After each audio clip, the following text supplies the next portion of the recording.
Okay guys, so the stiff leg deadlift. Now you've seen the videos on dumbbell deadlifts and the Romanian deadlifts. How we're going to perform the stiff leg deadlift is very similar to how we performed the dumbbell deadlift, in the respect of when we're performing a deadlift, we're actually now not going to bend the knees in the way that we did when we performed the deadlift from the deadlift video. So if we're talking about where we need to be from an anatomical biomechanical point of view, we're actually going to be in a position where we're trying to now train the hamstrings and the glutes from a lengthened position. So we're going to get a lengthened position on the hamstrings, a lengthened position on the glutes.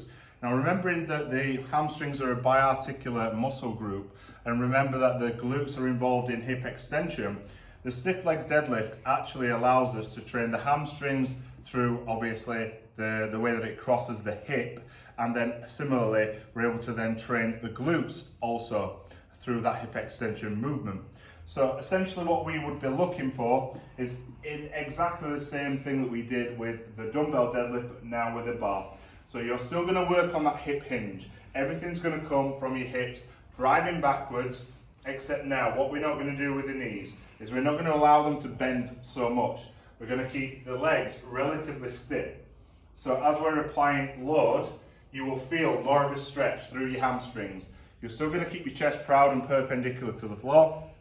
You're still going to keep your shoulder blades retracted. Now, we're going to do this in a rack.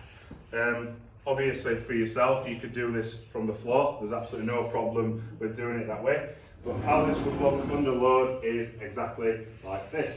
So we're going to start from the top position. We're going to push the hips back, slight bend in the knee. We're going to squeeze through, contract the glutes, tuck the chin, and we're going to train those hamstrings through now a lengthened position, and then we're going to train the glutes through that hip extended position. So there we go.